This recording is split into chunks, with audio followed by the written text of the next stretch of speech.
I walked into our house in Salem, Oregon, covered in sawdust and sweat, back aching like hell. My boots left dirt on the mat, but I didn't even care. I just spent my only day off this week busting my ass in her uncle's barn. For the third damn time this month. Guy had me moving the same damn shelves around like it was some life or death mission. I did it anyway. For her. Always for her. She was on the couch, legs tucked under her, scrolling through her phone like I didn't exist. I stood there waiting for a glance. A thank you. Hell, even a how'd it go. Instead, she barely looked up and said flat, "Uncle Ron said you seemed kinda annoyed. Said you weren't very helpful." I blinked. Not helpful. My voice cracked from the surprise.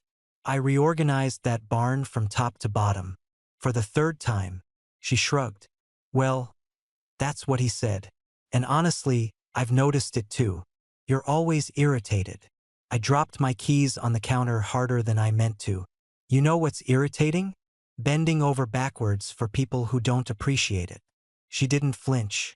Just stared at me with that bored look that always made me feel like I was crazy. Then she said it. Flat, cold, almost rehearsed. You know, I'm starting to think you just can't get it right with anyone. Not with him. Not with me. Not with anyone. It hit me like a shovel to the chest. I didn't yell. Didn't throw anything. Didn't even move at first. Just stood there, letting it burn straight through. Then I nodded once. You're right, I said, calm as stone. I can't. So I won't. I walked past her into the kitchen, grabbed a cold beer from the fridge, cracked it open, and leaned against the counter. She sat up straighter. Wait, hold on, that's not. I took a sip. Didn't even look at her. My heartbeat slowed. My back still hurt, but not in the same way.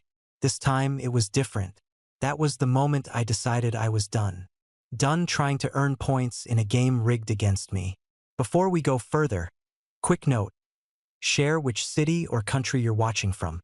She kept talking, backtracking, saying I misunderstood, that she was just frustrated. I stayed silent. Not angry, just done. I finished my beer, set it down, and grabbed another. This time I didn't drink it for the taste. I drank it to mark the line, because from that moment on, I wasn't trying to please her anymore. Next morning, I got up at my usual time. 5:45. Showered, dressed, let the dog out. Same routine. Except I skipped one thing. I didn't make her coffee. For 10 years, every damn weekday morning, I brewed her favorite dark roast, added that stupid oat creamer she liked, poured it into her dumb pink travel mug with the faded heart on it, and set it on the counter by her keys. Rain or shine, sick or not. We didn't always get along, but I always made the coffee. Not today. She came downstairs 30 minutes later, heels clicking, jacket half on, in a rush like always. Her eyes scanned the counter. She stopped. Where's my coffee? She asked. I was buttering toast. Calm, steady. Didn't make it. She blinked, like I told her the roof was gone. Why not? I didn't even look up. I always made it to keep you happy. But you said I can't do that. So why bother? She stared at me. Wow, really? You're seriously being petty over one comment? I shrugged. It wasn't just one. She scoffed, grabbed a banana, and stormed out. No kiss, no goodbye. Just the slam of the door and the echo of her heels on the porch. I ate my toast in silence. The house felt weirdly quiet, but I didn't miss her voice. That night, I stopped by a burger joint on the way home, grabbed a double bacon with fries, and headed straight to the garage. My '68 Chevelle was sitting under a tarp, same way it had for the last 4 years. I pulled it off, wiped dust off the hood, and popped it open. The garage had always been my space. She hated the smell of oil and old rubber, said it made her gag. So I stopped spending time in there. Like a lot of things, I let it go to keep things smooth. Not anymore. I ate my burger leaning over the engine block, wiping my hands on a shop rag. First time I'd actually enjoyed dinner in weeks. About an hour in, I heard the back door creak open. Her footsteps were light, careful. She walked in holding a plate covered with foil. I made chicken, she said, setting it on the workbench. There's some rice too. Appreciate it, I said without turning around. She stood there, awkward. Can we talk? I finally looked at her. She wasn't angry this time.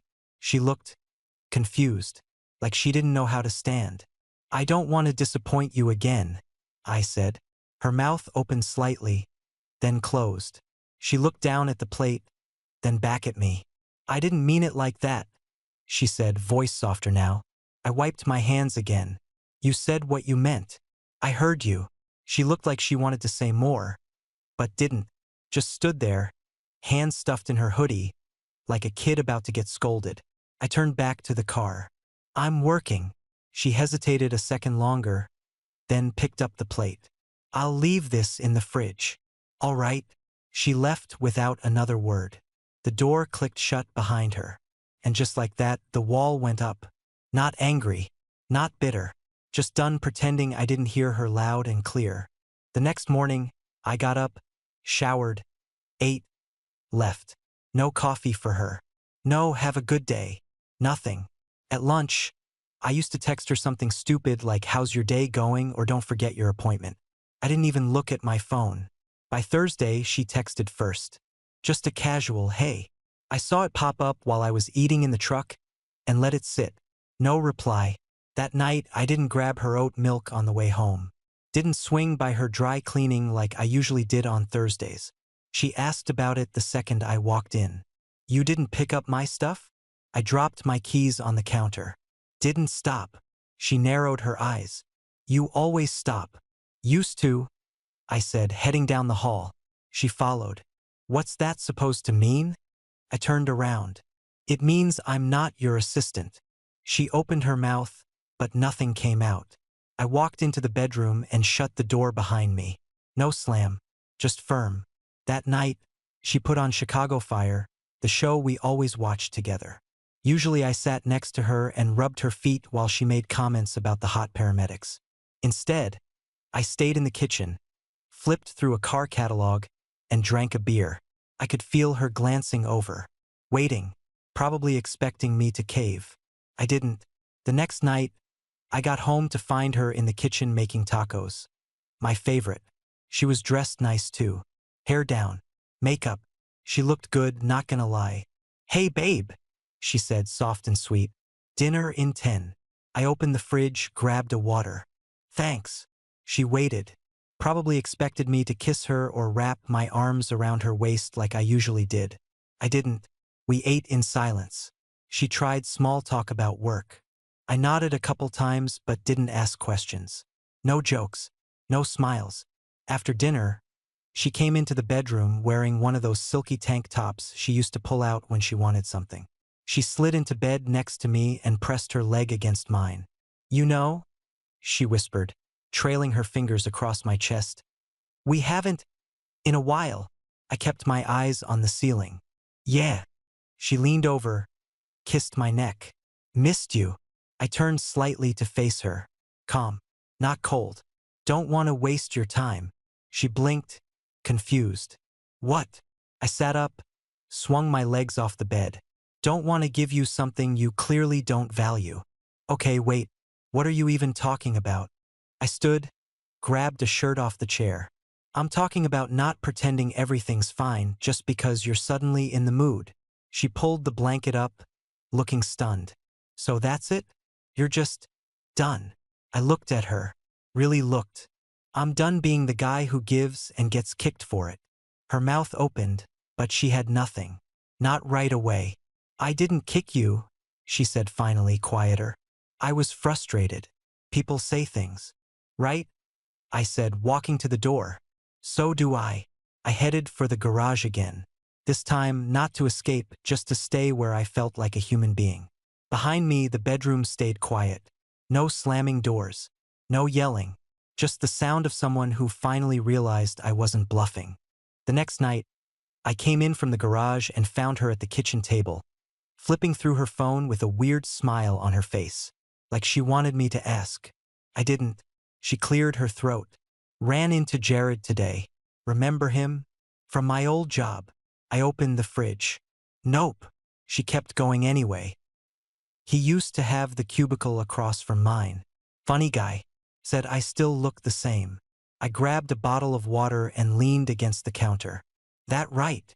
Yeah, she said, twisting her ring slowly. Said it was good seeing me again. She looked up, waiting for a reaction. I cracked the bottle open. Took a sip. Cool. She blinked. That's all you have to say? I shrugged. You're grown. Talk to who you want. She stared like I'd spoken a foreign language. Next morning, she accidentally mentioned the neighbor, Todd. He offered to help trim the hedges Saturday. Said I could call him anytime. I nodded. Sounds like Todd's got free time. She narrowed her eyes. You're really not gonna say anything? Nope. By Friday, the flirty clothes started coming out. Tight jeans. That red top I used to love. She wore my favorite perfume. Soft vanilla with something sharp in it. I walked in from work and smelled it immediately. She was in the kitchen lighting candles over the table. Steak, mashed potatoes, green beans. She even bought the beer I like. I paused in the doorway. You cook all this? She smiled, proud. Yeah. Thought we could sit down. Just us. I nodded. Smells good. We ate. She kept looking at me like she wanted more. Laughs, compliments, anything. I kept the conversation surface level. Whether the car, her new boss. I thanked her for dinner. Didn't reach for her hand. Didn't touch her. After the dishes were done, she followed me to the living room, sat on the couch and patted the spot next to her. I found that movie we said we'd watch together, she said, holding the remote. Remember? That suspense one with the lake house. I stood at the entryway, arms crossed. Never heard of it. But go ahead. She faltered. We talked about it. Months ago. I shook my head. Nope. Not once. The remote lowered a little. Her voice dipped. Maybe I remembered wrong. Maybe, I said. I left her on the couch and headed to the back porch, letting the screen door creak behind me. Lit a cigarette I hadn't touched in over a year. From outside, I could see her sitting there, staring at the dark screen. No movie playing. No smile. No candlelight left. It was starting to hit her. Because none of it worked. Not the fake jealousy games. Not the perfume. Not the made-up memories. I wasn't playing anymore. And for once, she couldn't figure out the rules. I was halfway through making eggs when she walked into the kitchen in her robe, eyes puffy like she hadn't slept. She didn't say good morning. Just stood there, arms folded, back leaning against the fridge. Are you really gonna punish me forever? She asked. I cracked the second egg into the pan. Let it sizzle. I'm not punishing you. She stepped forward. Then what the hell is this? You barely look at me. You're cold. Distant. I kept my eyes on the skillet. You told me I can't get it right. I'm just finally listening. That's not fair, she snapped. I said it out of frustration. People say things they don't mean. I flipped the eggs. I've said things in frustration, too. Never cut you like that. Her voice cracked. You're twisting it. No, I said, finally turning to face her. I'm done trying to win at a game I can't win. That's all this is. She stared at me like she didn't recognize what was standing in front of her. Like I'd grown a second head. I've apologized. No, I said, calm but direct. You tried to reset. That's different. She didn't say anything. Just stood there watching me plate my food. I walked past her and sat down to eat at the table like it was any other day. That night, I heard the extra plates clinking in the kitchen. Smelled something baking. Didn't ask. I stayed in the garage till around 7, wiping down parts, not really working, just keeping my hands busy. When I walked back in, her cousin Rachel was at the table, already halfway through a glass of wine. There he is, Rachel said, cheerful. We were starting to think you got lost. I nodded. Evening. We made lemon chicken, my wife said. You love lemon chicken. Appreciate it, I said, setting my keys on the counter. But I already ate. You sure? Rachel asked. There's plenty. Positive, I said. You two enjoy. I grabbed a water and walked down the hall without another word. They kept their voices low after that, like they were hosting a wake instead of dinner. I stayed in the bedroom, reading. Didn't bother trying to hear what was said. After she walked Rachel out, she came into the bedroom slow, like she was trying not to spook me. She was dressed up again, hair curled, that soft red lipstick she used to wear when we were dating. I didn't say anything, just looked at her. She sat on the edge of the bed. I've been trying. I know. I made your favorite dinner. I got Rachel to come. I thought maybe if it felt normal again. Respect first, I said, cutting her off. The rest comes later. She looked like she got slapped.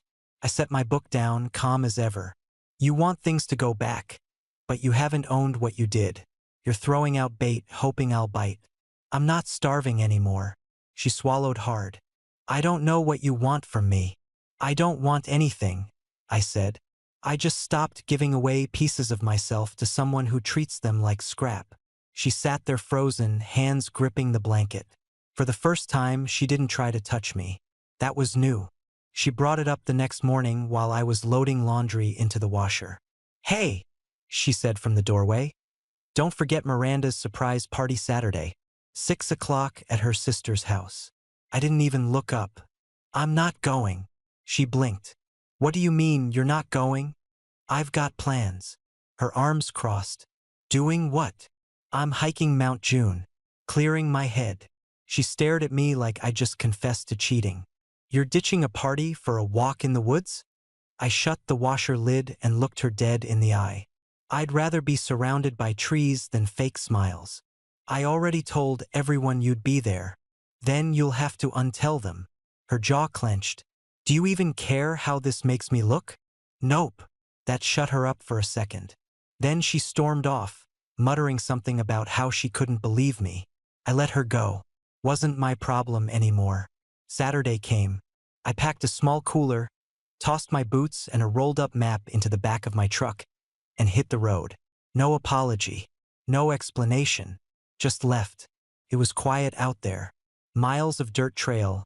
Nothing but pine and rock and the sound of my boots hitting the ground. I made it to the overlook by early afternoon. Ate a sandwich, watched the clouds drift by. Felt the weight come off my shoulders a little more with each step away from that house. Around 4, my phone buzzed. One message. Her name. I had to tell people you weren't coming. Everyone asked what happened. I looked like an idiot. I stared at the screen for a second. No anger. Just a blank space where something used to be. I locked the phone and stuffed it in my backpack. Kept walking. By the time I got home Sunday evening, she was waiting on the couch, arms crossed, face tight. You really ignored me all weekend? I dropped my keys in the bowl and headed to the kitchen. Didn't feel like answering. I had to make excuses for you, she said, following behind me. Everyone asked where you were. I felt humiliated. I opened the fridge. Then maybe stop telling people things I haven't agreed to. She let out a bitter laugh. You're just gonna keep punishing me, huh? Acting like everything is my fault. I turned and looked her square in the eye. Calm. Unmoved. You chose the words, I said. I'm just living in the world you created. She opened her mouth like she had something to say, then stopped. She looked down at the floor. I grabbed a drink, cracked it open, and walked past her into the garage. She didn't follow, and that was the first time I felt the boundary actually hold. The next day, I came home from work and saw her car in the driveway, along with my sister's. That made me stop cold. I walked in and found the two of them sitting in the living room like they'd been rehearsing a scene. My wife stood up fast. Hey, I asked Danny to come over. I just thought maybe you two could talk. I looked at my sister. She gave me a small nod. No judgment in her face, just quiet curiosity. That was her style. I stayed standing. Talk about what? I told her what's been going on, my wife said, voice low. I figured she might help you see my side. Danny raised an eyebrow. Actually, I wanted to hear both sides. I leaned against the wall. She tell you what she said to me? She mentioned a comment, Danny said. Didn't sound small. I stared at my wife. Go ahead. Say it again. Out loud. She fidgeted. I told him that I don't think he can get it right. Not with me. Not with anyone. Danny blinked. Damn. It was heat of the moment, my wife said quickly, looking between us. I didn't mean. Stop. Danny cut in, calm but sharp. That's not a heat of the moment thing. That's character level. My wife froze. So you're taking his side? I'm taking the side that makes sense, Danny said. He's been bending over backward for years. I've seen it. You think a man stops showing up overnight? My wife's mouth opened, then closed. She sat down slowly. After a long silence, she finally said, maybe it was too harsh. I shook my head. No, it wasn't too harsh. She looked up fast, eyes hopeful for a second. It was revealing, I finished. That hope cracked right down the middle. Danny stood. I've said what I needed to say. She looked at me. You good? I'm good. She grabbed her purse and gave me a small pat on the shoulder. Then she looked back at my wife. You want to fix this? Stop acting like he's the problem for reacting. After she left, the room stayed quiet. My wife sat motionless, staring at the coffee table like it might offer her a way out. I didn't wait for more conversation. I walked down the hall, pulled open the guest room door, and took one long look around. Still full of boxes from last year's garage sale, a busted treadmill, and a dresser no one used. I spent the next hour dragging everything out. By nightfall, the closet was cleared, the walls were bare, and the old twin bed was gone. I rolled out a rug, brought in my toolbox, and started sketching out a plan for shelving. She stood in the doorway for a while, watching. Didn't say a word. I didn't either, because this wasn't about decorating. It was about carving out space that belonged to me and only me. I was tightening down a shelf bracket in the guest room, my room now, when I heard the knock. It was soft, barely there. I didn't answer, just kept turning the wrench. The door creaked open anyway. I didn't look up. She stepped inside, slow like she was entering a church. Can I sit? She asked. I kept my back to her. It's a room, not a courtroom. Do what you want. I heard the chair creak as she sat. She was quiet for a full minute. Then I heard it sniffling. I turned, wrench still in hand. Her face was blotchy, eyes red, shoulders slumped. Not dramatic, just worn the hell down. I need to say something, she said, voice shaky. For real this time. I nodded once. Then say it. She took a deep breath. I felt neglected. For a while. I didn't know how to say it, so I just exploded. I wanted to hurt you. You did. I know, she said, wiping her face with her sleeve. I didn't think you'd take it seriously, but I said it to wound you. I'm sorry. I leaned against the workbench, arms crossed. That wasn't frustration. That was character assassination. I know, she whispered. You didn't deserve it. No, I said. But I listened anyway. Took your words and held them up like a damn mirror. Started seeing myself through them. Stopped seeing us all together. She looked up, tears sliding down both cheeks. I didn't realize it would change you. It didn't just change me, I said. It rewired everything. The way I see this marriage. The way I see you. She blinked hard, like the truth physically stung. I was scared, she said. I felt you pulling away back then and I panicked. I tried to say something to snap you out of it. But I went too far. Way too far. No, I said. You didn't go too far. She looked confused. You went exactly where you meant to go. And you hit the mark. She dropped her eyes. You want to fix it now? That's fine. But I'm not rebuilding off the same foundation. She nodded quickly, desperate. I don't want the old version of us either. I want something better. I'll do whatever it takes. I stared at her for a long second. Then I said it plain. You'll have to earn it. That version of me, the one that tiptoed around your moods, that tried to get it right just to keep peace, he's gone. This only works if there's respect and effort. Or it doesn't work at all. I understand, she said, voice cracking. And I want to try, really try, not just patch things. I'll show up different. You'll need to. She stood, slow. Can I help with the room? Not to take it over. Just help. I glanced around. Tools scattered, with stacked, paint cans unopened. I gave a slow nod. You can hand me that level. She smiled through her tears and picked it up off the floor. And for the first time in a long time, I didn't feel like she was faking it. She just looked tired, honest, maybe even ready to face what she broke, and what it would take to earn her way back. By the next week, she was different. Not dramatic, not begging or love-bombing, just slower, quieter, more deliberate. She knocked before coming into the retreat room now. Always, even if the door was open. And when she slipped up, like cutting me off mid-sentence or correcting me sharply, she'd stop herself halfway through, eyes wide like she caught her own hand on a hot stove. Sorry, she'd say. That was old me. Go on. She thanked me when I helped unload groceries. Thanked me when I changed her headlight.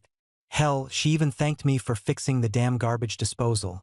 Something I'd done at least 10 times over the years without a single word before. I didn't give her gold stars for it. Just nodded. Kept it even. I wasn't handing out forgiveness like candy. But I noticed. 3 weeks later, her uncle showed up uninvited, again, with a box of old junk he wanted us to help move. I was already on the porch, finishing a coffee, when he started in. You mind giving me a quick hand in the truck? Just a few boxes. She stepped outside behind me before I could even answer. He's done enough, she said, loud and clear. Say thank you or don't speak. He blinked like someone slapped him with a dish towel. Well, okay then. She didn't apologize after. Didn't even look my way to see if I'd noticed. But I did. A month later, she surprised me with a weekend trip to the coast. Booked a little cabin, made sure it had a working grill, even packed my favorite snacks. I figured we could both use a reset, she said in the car, hands tight on the wheel. If you're up for it. I didn't answer right away. I just looked at her. Not desperate, not faking. Just nervous, hopeful. Trying. Yeah, I said. Let's go. The cabin was simple. Wood floors, ocean breeze, nothing fancy.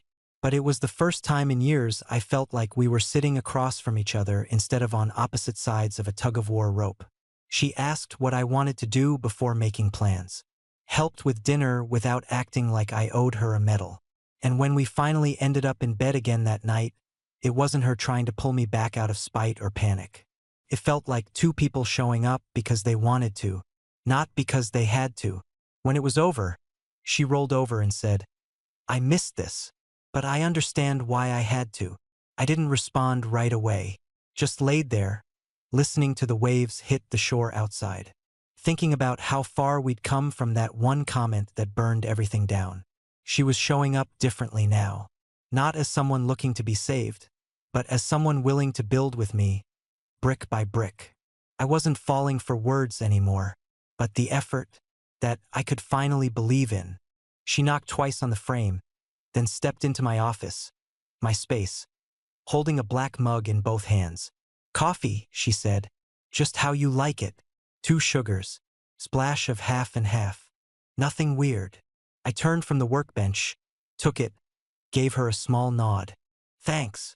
She didn't linger like she wanted praise, just smiled calm, confident, like she belonged in her own skin again. She looked around the room, eyes landing on the framed photo of my dad I'd finally hung near the window. Still hard to believe this was the junk room, she said. It fits you. I sipped the coffee. Still hot. Just right. Got a surprise, she added. Dinner's at 7. I booked us a table at Bennett's. I raised an eyebrow. That's my spot. I know, she said. Figured it was time we celebrate something. 3 months, give or take, since the rebuild started. I nodded again. All right. At the restaurant, we sat by the window. She didn't check her phone once. We didn't talk about work or bills or what needed fixing. Just us. She leaned forward, wine glass in her hand. Do you ever think about where we were? Back then. All the time. And this version of us? She asked. It feels better. I looked her in the eye. The old me would have chased you for validation. This me expects partnership. She let that sit for a second, then nodded slowly.